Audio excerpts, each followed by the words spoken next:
제가 헌금 기도하겠습니다. 하나님 아버지, 은혜를 진심으로 감사합니다. 오늘 귀한 하나님의 사람들이 이 드린 헌금에 마음을 담고 삶의 헌신을 담았습니다. 하나님께서 이 헌금을 축복해 주옵소서. 여기에 담긴 감사 하나님이 받아주시며 더 큰 감사로 이어지게 하시고, 또 마음의 소원과 간절히 구하는 기도 제목 응답되게 해주실 줄 믿습니다. 삶의 어려움과 또 쉽지 않은 상황 가운데서도 범사에 감사하신 주님의 말씀을 따라 그 제목을 가지고 헌금을 드린 성도들도 있사오니 하나님께서 말씀대로 이루어 주옵소서.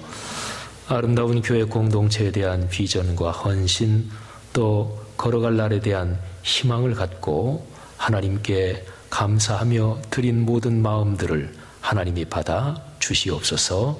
감사합니다. 그리고 축복합니다. 예수 그리스도 이름으로 기도 올립니다. 아멘. 진짜 반갑습니다. 여러분은 별로 안 그러신지 몰라도 아주 대단히 반갑고요. 우리 김신일 목사님께서 저도 지난주 그 목양 칼럼 그거 쓴 거 저도 봤거든요. 그래서 김 목사님이 저에 대해서 과대 기대를 가지고 계신 것 같아서 대단히 지금 여기서 제가 부담스러워하고 있는데 어쨌든 대단히 반갑고요. 저도 그냥 드리는 말씀이 아니고 김신일 목사님은 제가 머리가 벗겨진 배우 율브린너 이후에 가장 멋있게 생긴 분 아닌가 싶습니다. 율브린너라는 배우를 아시나요? 그래요. 근데 이제 한참 나이가 들었죠, 그 양반이, 그죠? 제가 고등학생 때, 중학생 때 배우 중에서 이렇게 머리가 다 이렇게 빡빡 깎고, 그 양반은 대머리는 아니고 이렇게 밀은 것 같아요, 그죠? 근데 우리 김 목사님 전에부터 뵈면 율브린너가 생각이 났는데, 근데 하여튼 감사하고요. 여러분에게 하나님의 축복이 늘 넉넉하기를 주의 이름으로 축원합니다. 네. 제가 인사하는 거에 대해서 잠깐 한번 말씀을 드리고, 그리고 서로가 인사를 한번 더 했으면 좋겠어요. 제가 한번 질문 드려보지요. 옛날 영화 보면, 그 사극 영화 같은 거 보면, 누가 이제 미운 사람이 있잖아요. 또는 원수 같은 사람이 있으면, 지푸라기나 헝겊으로 인형 만들어 놓고, 그리고 그걸 바늘로 찌르고 이런 거 있죠. 그죠? 그러면 그 인형이 그 이제 상징하는 그 사람이 멀리 떨어져 있는데 인형 찌르면 막 그 사람이 아프고 뭐 이런 거 있잖아요. 그죠? 근데 제가 지금 물어볼 질문은 뭐냐면, 그런 일이 오늘날에도 가능할까요? 모르시죠? 예, 제가 이런 거 물어봐도 아는 사람 별로 없더라고요. 근데 그런 게 가능할 것 같아요? 가능할 것 같아요? 머릿속으로 어떤 사람이 떠오르십니까, 지금? 그래요. 이건 확실하지 않을까요? 그래서 제가 또 하나 질문을 드릴게요. 여러분들이 여기에서 새벽에 기도하고 또 예배 때 하나님 앞에 간절히 기도합니다. 그런데 여러분의 아이들, 자녀들, 뭐 LA에 또는 동부에 또는 한국에 있는 가족들을 위해서 여러분이 기도하실 때 그 기도하는 그 기도가 그 멀리 있는 그 가족들에게 이게 영향이 갈까요? 그거는 맞아요? 그래요. 그러면 다시 한번, 아까 그거는 안 될까요? 잘 몰라요? 그러면 제가 하나 더 얘기를 해드릴게요. 제가 지금 주머니에 셀룰러폰, 휴대폰이 있는데, 이 휴대폰 가지고 우리 여기 이요한 목사님인가? 우리 교회 임요한 목사님이 있어요. 그래서 전에 잠깐 얘기 듣고 이름 기억하는데, 제가 지금 이 셀룰러폰으로 이요한 목사님한테 문자를 이렇게 하면, 또는 카톡을 하면, 그러면 저 뒤에 있는 목사님한테 이게 가겠죠. 그죠? 근데 가는데 이게 어떻게 가는지, 이거는 눈에 보이지 않아요. 그러니까 무선이란 말이죠. 제가 지금 쓰고 있는 이 마이크가 저녁이 음향 마이크 감이 참 좋습니다. 우리 같은 목사들은 설교할 때, 내 교회는 늘 내가 익숙하니까, 근데 다른 교회 가서 할 때 마이크가 이게 저기 하면 참 부담스러운데 여기 참 진짜 좋으네요. 근데 이거는 선이 지금 있죠. 그죠? 유선이 있죠. 근데 이 휴대폰은 무선이에요. 눈에는 안 보입니다. 제가 문자 메시지 또는 카톡 메시지를 이렇게 날리면 이게 가긴 가는데 눈에는 안 보이잖아요. 여러분, 우리가 사는 세상에는 눈에는 보이지 않지만 하지만 존재하는 것들이 많이 있어요. 눈에는 안 보이지만 그걸 가리켜서 영적인 세계라 그러죠. 또는 정신적인 세계라 그러죠. 여러분들이 여기서 기도할 때 멀리 있는 내 자녀, 아들, 딸 또는 한국에 계신 부모님 또는 다른 어려운 지역을 위해서 중보하며 기도할 때 바로 그 시간에 우리가 기도하는 게 하나님의 거룩한 역사로 그쪽에 영향을 끼쳐요. 그렇죠? 그건 눈에는 안 보이지만 그게 영적인 네트워킹이에요. 그러면 다시 아까 그거 바늘로 찌르는 거 그게 될까요? 안 될까요? 근데 원론적인 정답을 말씀드리면 될 수도 있어요. 그럼요. 세상에는 선한 영, 성령만 있는 게 아니고 악령도 있잖아요. 그죠? 그거는 원론적으로 말하면 그거는 가능합니다.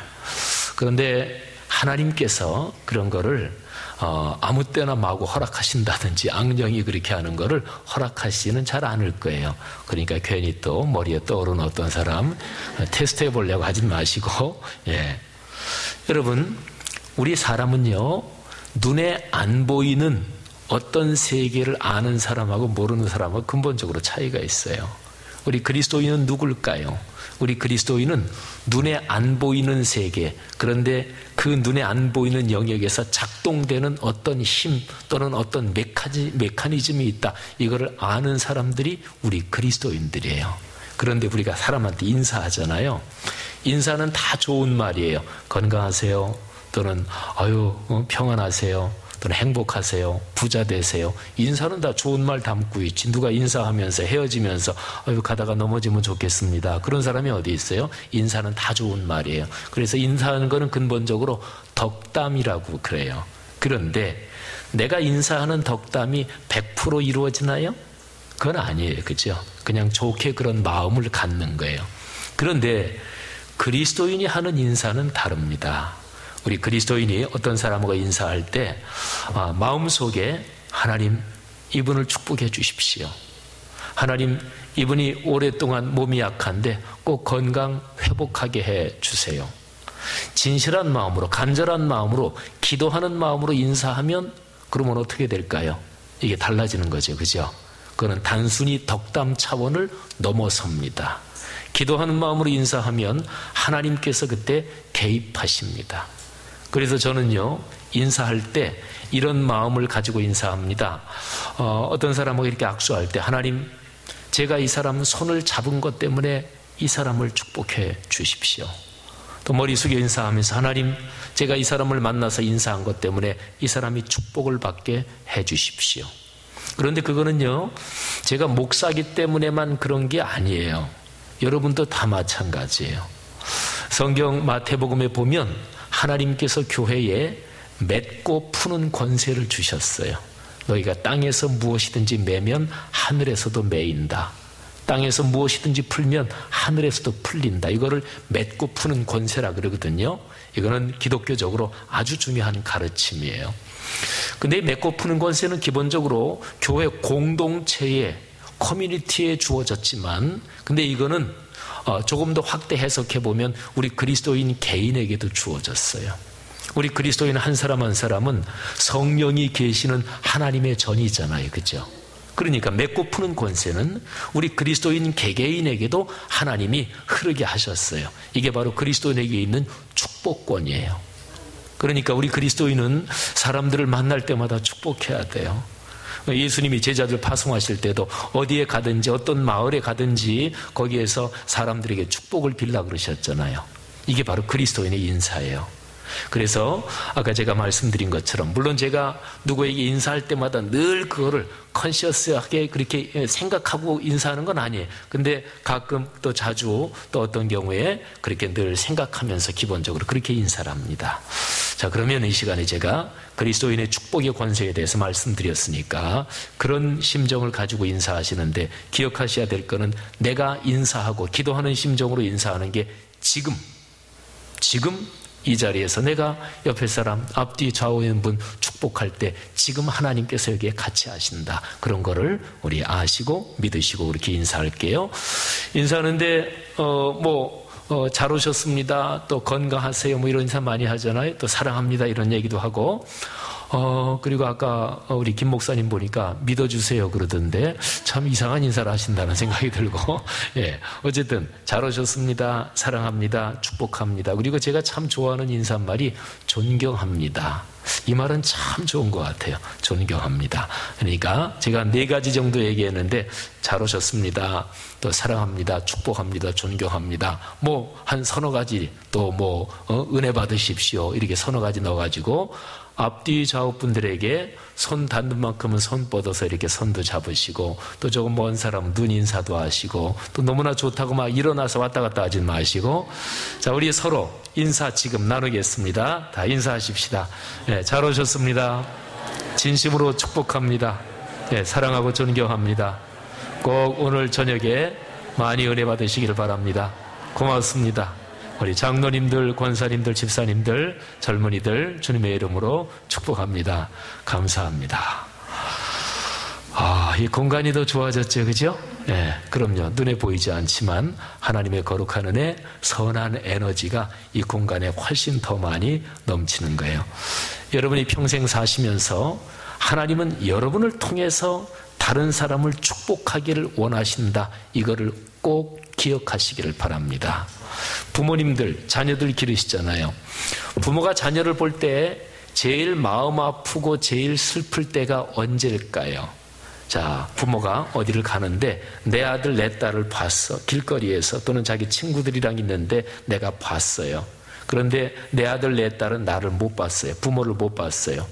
근데 엄마나 아빠 부모가 어디 다른 장소에서 자기 아들, 딸을 봤는데 친구들이랑 같이 있는데 친구들 사이에서 이렇게 기가 죽어서 어깨가 축 늘어져서 그렇게 있는 거예요. 그때 엄마 아빠의 심정이, 부모의 심정이 얼마나 가슴이 아플까요? 그죠? 그런데 어디에서 봤는데 내 아들, 딸이 친구들이랑 있는데 아주 유쾌하게 또 친구들 사이에서 친구들을 이렇게 이끄는 힘을 가지고 친구들에게 인정받고 그런단 말이에요. 그러면 얼마나 기쁘겠어요. 그죠? 하나님은 하나님의 자녀인 우리가 영향력을 가지고 살기를 원하십니다. 여기 계시는 여러분이나 저나 전부 다 하나님의 아들, 딸이잖아요. 그러면 아버지이신 하나님께서 우리가 영향력을 가지고 살기를 원하신단 말이에요. 근데 영향력은 다른 사람보다 돈 많고 권력 많고 이런 거라기보다 하나님이 우리에게 주신 축복을 다른 사람에게 나누어 주고 베풀어 주고 그러는 영향력을 말해요. 평생 사시면서 그런 축복이 여러분에게 가득하기를 주의 이름으로 축원합니다. 제가 오늘 설교 본문으로 정한 말씀 12장 3절에 바로 그런 말씀이 있어요. 제가 한번 읽어볼게요. 들어보세요.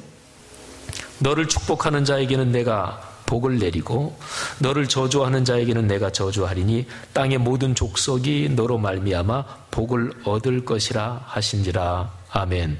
지금 하나님이 여러분에게 주시는 말씀입니다. 여러분을 통해서 하나님께서 세계 모든 민족, 땅의 모든 족속이 여러분을 통해서 복을 얻을 것임을 믿으시기를 바랍니다. 오늘 여기 하나님이 아브라함에게 주신 말씀은 동시에 이 자리에서 오늘 우리에게 주시는 말씀이기도 해요. 여러분, 저는 오늘 창세기 12장 1절부터 4절 말씀이 설교 본문인데 이 말씀은 성경 66권에서 보통 중요한 말씀이 아니에요. 여러분, 제가 오늘 이제 여기에 오기까지 한국에서 이제 비행기를 타고 달라스까지 오잖아요. 달라스 공항에서.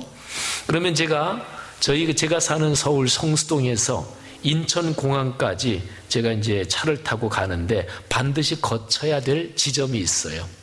강변북로를 타고 가든 올림픽 대로를 타고 가든 타고 가다가 인천 공항 가는 전용 도로, 거기는 반드시 거쳐야 돼요. 거기 안 거치고 다른 데로 해서는 갈 수가 없어요. 중간에 이쪽으로도 가고 이쪽으로도 가지만은 그런데 그 지점은 반드시 통과해야 된다. 그런 게 있어요. 한국에서 미국까지 오는 직항 노선이 몇 개가 되는지 저는 잘 모르겠지만 LA 있겠고 뉴욕이 있겠고 그러겠죠. 근데 제가 알기로 이 미국에서 중남부 이쪽으로 직항이 여기 달라스가 아주 중요한 도시인데, 그러면 이 달라스를 중심으로 뭐 중남부나 이쪽으로 오려면 한국에서 비행기 타고 오려면 달라스 공항을 거치하죠. 그러면 달라스 공항, 달라스 포트워스, 여기는 이게 길목이란 말이죠. 창세기부터 요한계시록까지 성경 전체에 구원의 스토리가 쭉 진행되잖아요. 근데 쭉 흘러가는데 여기에서 길목이 되는 말씀이 있어요. 성경 66권 1189장은 모두가 다 하나님의 말씀이에요. 진리의 말씀이에요. 하지만 그 말씀 중에서 특별한 말씀들이 있어요. 길목이 되는 말씀.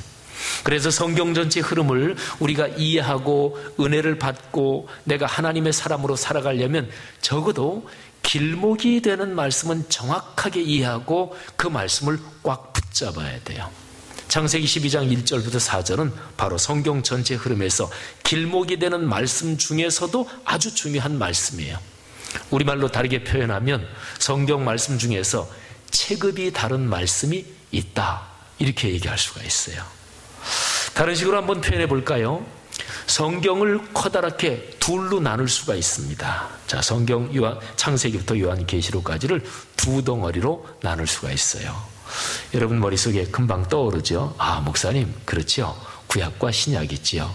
근데 그렇게 간단한 거라면 제가 왜 이렇게 의미심장하게 얘기를 꺼내겠어요? 그렇게 말고, 물론 그거 맞지요. 그런데 다음과 같이 둘로 나눌 수가 있어요. 자, 첫 번째 덩어리 창세기 1장부터 11장, 두 번째 덩어리 창세기 12장부터 구약 몽땅 그리고 신약까지 몽땅 다, 이게 두 번째 덩어리. 너무 이게 분량이 안 맞지 않습니까? 예, 분량으로 보면 그래요.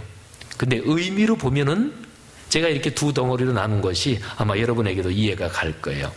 창세기 1장, 2장은 창조 사건이지요. 3장이 타락. 타락한 뒤로 하나님께서 타락해서 죄에 빠져 죽을 수밖에 없는 사람들을 구원하시려고 하나님께서 여러모로 애를 쓰세요. 노아의 홍수가 대표적인 거지요. 근데 홍수 가지고도 안 돼요. 그래서 하나님께서 이런저런 방법을 쓰시다가 하나님이 말하자면 생각하시는 거예요. 어떻게 할까? 단기적인 처방 가지고는 안 되겠다. 중장기적으로 길게 근본적으로 완전히 뿌리부터 근본적으로 해결하고 근본적으로 처방해야 되겠다. 하나님이 이때 생각하세요. 그래서 그때 하나님은 당신의 아들 성자 하나님 예수 그리스도를 이 땅에 보내실 것, 그거를 그때 이미 생각하시는 거예요. 근데 예수 그리스도 메시아, 히브리어로 메시아, 헬라어로 그리스도, 이 세상에 보내시려고 하나님이 준비 작업을 하시는데 그 거대한 프로젝트의 제일 첫 출발, 거기에서 하나님께서 사람을 하나 부르셔요. 그 사람이 바로 아브라함이에요. 하나님이 아브라함을 부르실 때 하나님은 이 아브라함, 이 사람으로부터 해서 쭉 포물선이 그어져 가지고 예수 그리스도가 오시기까지 아브라함, 예수 그리스도, 이거를 미리 다 계획을 하고 계신 거예요. 그래서 프로젝트 이름을 만일에 붙인다면 AJ 프로젝트, 아브라함 지저스 프로젝트, 아마 이렇게 이름을 붙여도 좋을 거예요. 자, 아브라함하고 예수 그리스도가 이렇게 한 통으로 큰 포물선으로 하나로 이어진다. 근거가 되는 성경 구절을 제가 하나만 이야기할게요. 마태복음 1장에 보면 예수님의 족보가 나오죠. 그런데 예수님의 족보가 거기에 사람 이름이 쭉 나오는데 그 밑에 쭉 나오는 사람 이름 중에서 1장 1절에서 세 사람으로 크게 줄거리를 요약하지요. 세 사람이 누굽니까? 아브라함과 다윗의 자손 예수 그리스도의 세계라, 예수 그리스도의 계보 족보라, 그런 뜻이죠. 세 사람이 나와요. 아브라함, 그리고 중간에 다윗, 그리고 예수 그리스도. 중간에 다윗, 지금 이분을 설명하자는 건 아니니까. 근데 1장 1절에 보면은 명백하잖아요. 아브라함에서 어디로? 예수 그리스도. 이게 창세기에서 하나님이 아름답게 창조하신 에덴 동산, 그리고 사람을 하나님의 형상을 따라 창조하셨는데 그 형상을 잃어버리고 죄에 빠져 죽을 수밖에 없게 된 사람을 하나님이 구원하시려는 구원의 커다란 프로젝트가 바로 아브라함, 예수. 자, 그러면 예수 그리스도께서 오시고 십자가 사건, 부활, 그리고 승천하시고 성령을 보내시고서 계속 구원의 사역이 본격적으로 펼쳐지죠. 요한계시록까지는 다 그거잖아요. 자, 여러분, 제가 지금 설명드린 걸로 하면 제가 아까 드린 말씀이 이해가 되시죠, 그죠? 성경을 두 덩어리로 나누면 창세기 1장부터 11장까지가 한 덩어리고, 그리고 12장에서 아브라함을 딱 부르면서 이게 예수 그리스도에게까지 이어지고, 그리고 예수 그리스도 이후로 바로 예수 그리스도께서 명백하게 보여주신 하나님의 구원이 계속해서 펼쳐지는 거예요. 자, 그러면 보세요. 오늘 우리가 말씀 사경의 첫날 묵상하는 창세기 12장 1절부터 4절은 얼마나 중요한 말씀인지 한번 생각해 보세요. 그러니까 창세기 12장 1절부터 4절을 잘 이해하고 이거를 믿음으로 붙잡잖아요. 그리고 이거를 꽉 이렇게 끌어당기면 성경 전체가 다 끌려와요. 여러분, 여기에 시골 어렸을 때 한국에서 시골 사셨던 분 계신가 모르겠어요. 저는 서울서 나서 쭉 서울서만 살아왔기 때문에 그런 거 많이 못 해봤는데, 시골의 강가 같은 데서 그물 던져서 고기 잡는 거 생각해 보세요. 그물 이렇게 던지면 그물이 둥그렇게 펼쳐지는 그물 말이에요. 근데 강가에다가 그물을 이렇게 잘 던지는 사람이 던지면 그물이 둥그렇게 공중에서 턱 둥그렇게 해가지고 물에 떨어지죠, 그죠? 그러면 이 둥그런 제일 가장자리에는 뭐가 달려있어요? 나부로 된 추가 달려있죠. 그게 이렇게 무거우니까 물속으로 가라앉는 거예요. 그러면 이제 이렇게 해서 물속으로 가라앉으니까 이 사이에 있는 고기들이 잡히는 거지요, 이렇게. 근데 그때에 이 그물을 끌어올릴 때는 한 줄만 잡아당기면 돼요. 둥그렇게 해서 가라앉았는데 요 제일 가운데 줄이 이렇게 달려있는 거, 그 줄만 이렇게 잡아당기면 돼요. 그러면 이게 이렇게 끌려오면서 중간에 쭉 달린 납추가 이렇게 모아지면서, 그러면서 이 사이에 있는 고기가 잡히는 거죠. 길목이 되는 말씀은 바로 그런 역할을 합니다. 오늘 이 12장 1절부터 4절이 여러분의 삶에, 또 우리 모두에게 큰 깨달음과 앞으로 걸어가는 삶에 복이 되기를 간절히 바랍니다. 자, 1, 2, 3절, 4절은 제가 좀 이따 나중에 말씀드리고 1, 2, 3절을 먼저 제가 간단하게 설명을 드리겠습니다. 자, 1절을 한번 다 볼까요? 한 번 더 1절을 우리 다 같이 한번 읽겠습니다. 시작. 여호와께서 아브라함에게 이르시되 너는 너의 고향과 친척과 아버지의 집을 떠나 내가 내게 보여줄 땅으로 가라. 아멘. 여기서 하나님은 떠나라 이렇게 말씀하십니다. 떠나라. 근데 고향과 친척과 아버지의 집을 떠나라 이렇게 말씀하셔요. 고향과 친척, 아버지의 집, 이거를 우리말로 다르게 표현하면 혈연과 지연을 떠나라 이런 말씀이에요. 어렵지요. 보통 어려운 게 아니지요. 사람이 살면서 혈연과 지연을 어떻게 완전히 떠나요? 그건 사실은 불가능하다고 얘기할 수가 있습니다. 근데 성경은요, 창세기부터 요한계시록까지 계속적으로 성경이 강조하고 있는 게 그거예요. 사람이 사람으로 태어나서 사실은 죽을 때까지 결코 완전히 넘어서거나 떠나거나 완전히 끊을 수 없는 혈연과 지연, 그거를 넘어서라고 얘기하십니다. 이건 성경의 근본적인 명령 가운데 하나예요. 모든 민족에게 땅끝까지 또는 열방을 향하여 이 성경의 근본적인 세계 비전, 근본적인 선교 비전이 바로 이런 거하고 연관이 되어 있어요. 혈연과 지연을 넘어서라. 그래야 갈 수가 있어요. 저 어쨌든요, 굉장히 어려운 질문이잖아요. 그래서 떠나라. 근데 이거를 다른 말로 한번 바꿔볼게요. 떠나라 이런 말을 다른 말로 바꾸면 당시 아브라함이 살고 있었던 자기에게 익숙하고 그리고 자기 삶이 편안하고 안락한 그거를 손에서 한번 놔라 이런 뜻으로도 얘기를 할 수가 있어요. 내가 쥔 거를 놔라. 또는 내 마음에 이거는 내 거야. 또는 나는 여기가 좋아. 또는 지금까지 이거는 내가 성취한 거야. 그렇게 생각했던 것, 내 것으로 붙잡았던 것을 그걸 한번 비워라 이런 말씀으로도 얘기할 수가 있어요.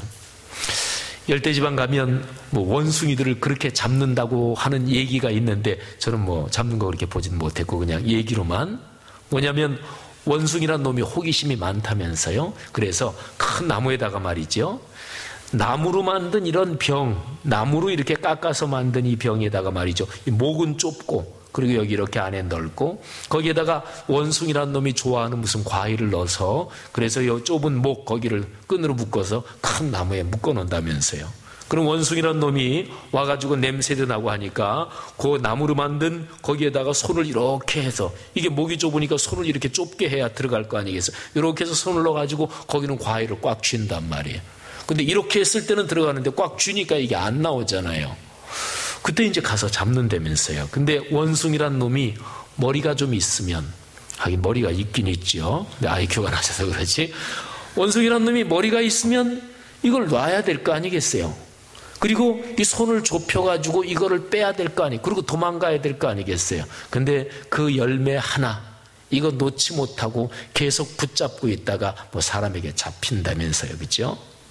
사랑하신 여러분, 이게 원숭이 얘기만이에요.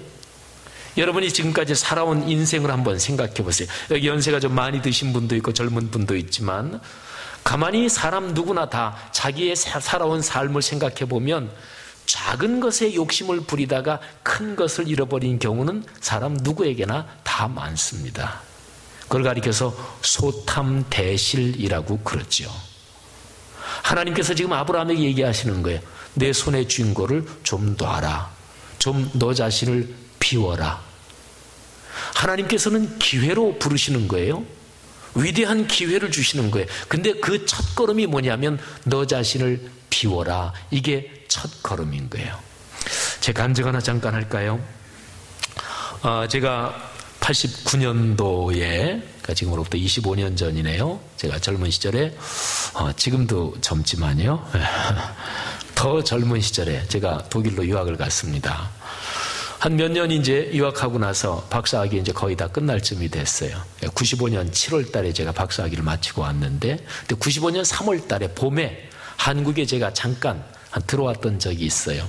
이제 공부를 다 마치고 들어오니까 그때 제 생각에는 신학대학에 가서 교수로 티칭하면서 이제 후학들을 기르고 그렇게 사역했으면 좋겠다 생각을 했으니까, 이제 올 7월 달쯤에 끝나니까 좀 미리 들어와서 저를 가르친 선생님들, 교수님들한테 인사도 하고, 제가 이제 끝납니다. 그래야 이제 가르칠 자리도 좀 알아보고 그래야 될 거 아니겠어요? 3월 달에 들어왔어요. 들어와서 제가 지금 기억에 대전에 있는 어느 교회에서 제가 설교했던 기억이 나요. 남대전 교회라고 송 목사님이란 분이 목회하시는 교회인데, 근데 거기에서 찬양을, 아까 여기 찬양인데 참 잘하시고, 참 아까 그 특송 진짜 아주 잘하셨어요. 제가 칭찬하는 거 까먹었네. 그냥 하는 얘기가 아니라 진짜 잘했어요. 진짜 잘해. 근데 그 교회도 예배 드리기 전에 쭉 찬양을 하는데, 제가 이제 강단 위에 이렇게 의자에, 거기는 처음부터 이렇게 올라가 앉던데 이렇게 앉아 있는데 너무너무 찬양의 은혜를 받았어요. 그러면서 제가 독일에 처음 유학 갈 때, 그리고 독일에서 공부하던 기간, 어려움도 물론 많이 있었지요. 하지만 이제 올 7월 되면 다 끝나고 들어오는데 그게 너무너무 감사한 거예요. 그리고 찬양의 은혜를 받아서 제가 막 눈물이 막 나오려고 그랬어요. 그래서 거기에서 이렇게 손수건을 꺼내서 눈도 닦으면서, 그러면서 하나님 앞에 감사 기도를 올렸어요. 하나님, 제가 오늘 여기까지 있게 된 것 진심으로 감사합니다. 제가 남보다 유별나게 똑똑하고 그런 사람도 아닌데, 근데 어쨌든 독일까지 가서 그동안 공부하는 과정 지켜주시고, 이제 한 몇 개월이 있으면 학위 다 끝나고 돌아올 수 있게 됐으니 감사합니다. 하나님, 한국 돌아와서 주님께서 주신 은혜 꼭 잊지 않고 제가 헌신하며 겸손하게 주님께서 부르시는 대로 사역하겠습니다. 그리고 이제 설교도 잘하고, 그리고 다시 독일 갔죠. 7월 달에 끝나고 돌아왔어요. 1995년 7월 달에 돌아와서 그해 가을 학기부터 제가 이제 대학에서 강의를 하기 시작했는데, 여기도 공부하는 사람들 많으시니까 잘 알겠지만, 대학의 교수로 정식으로 쫌을 가지고 채용된 건 아니고 그냥 시간 강의 맡아가지고 시간 강사라고 그러지요. 그거를 가리켜서 한국에서 전문 용어로 쓰는 말이 있어요. 보따리 장사라 그래요. 그래서 이 대학 저 대학 한두 시간씩 강의 맡아가지고 가서 강의하고, 보따리 장사하면서 행복했어요. 하나님이 은혜를 주셔서 지금 여기까지 걸어오고 독일에서 학위 마치고 들어와서 강의할 수 있다는 게 얼마나 감사해요. 그런데 95년 가을 학기 한 학기 지나고 96년 1학기, 2학기 지나고 그러는데 한 학기, 두 학기, 세 학기 지나가면서 제 마음속에 불평, 불만이 저도 모르게 이렇게 피어오르고 있었습니다. 불만인 거예요. 대학 빨리 못 들어가는 게 자꾸 이게 짜증도 나고, 또 그러다 보니까 다른 사람에 대해서 괜히 이런 불평이 있는 거예요. 제가 속한 교단에 대해서도, 아니 그래도 교단 목사가 독일에 가서 박사학위를 받고 왔는데 교단적으로 좀 일할 수 있도록 적절하게 여건을 좀 마련해 줘야 되는 거 아닌가, 뭐 이런 불평도 들고요. 그리고 그 당시에 학교에서 말이죠, 방학 되면 학생들이 이제 집으로 내려가니까 기숙사가 비잖아요. 그럼 방학 기숙사 비는 때를 이용해서 지금 현직 목회자들이 기숙사에서 한 달 정도 이렇게 있으면서 특별하게 좀 배우고 하는 그런 과정도 있었어요. 근데 그 과정은 시간당 강사료가 비싸요. 근데 이제 여러분에게 한번 제가 물어볼게요. 저 같은 사람 아직 대학 못 들어갔으니까 이게 인감이 작잖아요. 대학에 기왕 교수로 들어가 있는 사람은 교수로 채용되어 있으니까 월급 받는 만큼 받고, 근데 그때 당시에는 저보다 다 선배들이 들어가 있죠. 근데 말이요, 그 사람들이 말이요, 화나니까 이거 들어가죠. 그 사람들이 말이죠, 지네들이 선배인데 그러면 자기들은 대학에 들어가 있고 우리 같은 후배들이 이제 공부하고 와서 아직 대학에 자리 못 잡았으면 시간당 강사료가 비싼 그런 거는 우리한테 강의를 줘야 되잖아요. 그죠? 근데 그런 거는 꼭 지네들이 하고 그리고 우리한테는 그걸 안 줘요. 뭐 이런 것부터 시작해서 이런저런 마음속에 불평, 불만이 차오르기 시작했습니다. 제가 정확하게 날짜까지는 기억을 못하는데 96년 겨울, 그러니까 96년 12월이나 아니면 97년 1월 정도 됐던 어느 겨울날이었던 것 같아요. 제가 한국에서 산 게 저희 교단 신학대학이 있는 부천에 서울신학대학교 정문으로 딱 들어가려고 하면 바로 오른쪽에 아파트가 있어요.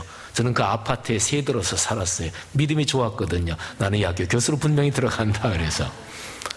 매일 새벽 기도는 저희 집사람하고 저하고 바로 정문 옆이니까 바로 들어가서 이렇게 쭉 올라가서 왼쪽으로 이렇게 가면 거기에 강당이 있어요. 그 강당에서 새벽 기도를 기숙사에 사는 신학생들이 새벽 기도를 해요. 보통 교회하고 비슷해요. 뭐 다 말씀 전하고 그리고 기도 제목 가지고 통성으로 기도하다가 좀 적절하게 꼼꼼하게 해놓고 자유롭게 기도하다가 이제 돌아가는 거죠. 저희 집사람은 매일 그 기숙사에 새벽 기도를 올라다녔습니다. 그리고 기도하다가 집사람은 그때 이제 아이들 학교 보내고 그래야 되니까 아이들이 초등학생이었는데 기도하다가 집사람은 좀 먼저 내려오고 저는 좀 더 기도하다가 내려오고 이제 그랬지요. 근데 어느 겨울날이었습니다. 뭐 한국 춥거든요. 파카를 입고 그렇게 갔는데 새벽 기도 설교도 끝나고 쭉 이제 자유롭게 기도하는데 기도하다가 집사람은 먼저 내려갔고, 근데 제 마음에 불평, 불만 이렇게 차오르니까 기도가 안 되지요. 근데 기도가 안 되면 우리 다 아시겠지만은 같이 뭐 여기저기서 통성으로 기도할 때 내가 기도가 잘 안 되면 다른 사람 기도 소리가 들려요. 그잖아요. 근데 제가 앉아있는 자리에서 두 자리인가 세 자리쯤 앞에 앉아있는 어떤 여학생 하나가 참 열심히 기도하는 기도 소리가 들리는 거예요. 근데 그 여학생의 기도 소리가, 기도 내용이 그런 거예요. 하나님, 우리가 이 선지동산에서 공부를 하고 있는데 우리를 가르치는 교수님들을 축복해 주십시오. 우리가 여기에서 잘 훈련받고 나가서 복음을 전하고 그리고 땅끝까지 주님의 사명을 감당하게 하옵소서. 여기에서 가르치는 선생님들을 하나님 축복하시고 성령으로 충만케 하시고, 그러면서 존경이 가득 담긴 마음으로 이 교수님들을 위해서, 가르치는 사람들을 위해서 기도를 하는 거예요. 제가 이제 기도 소리가 이렇게 들려오는데 마음속으로 그런 생각을 했죠. 어떤 여학생인지 몰라도 참 신앙이 좋다, 참 열심히 기도한다. 근데 또 생각이 들기를, 내가 학교의 교수로 임용되지는 못했지만 저 여학생이 중보 기도하는 대상에 나도 들어가는구나, 이 생각도 들었어요. 저도 거기서 티칭하고 있긴 하니까. 그래서 참 고맙다, 참 신앙이 좋은 사람이다. 그런데 조금 더 그 학생의 기도 소리가 들리면서 제 마음속에 내가 부끄럽다는 생각이 들었어요. 부끄럽고 내가 참 못났다, 이런 생각이 들기 시작했어요. 그때 그 상황에서는 저는 이미 목사 안수 받았고 독일에 가서 박사학위까지 받고 왔고, 그리고 학교에서 비록 임용은 아직 안 됐지만 학생들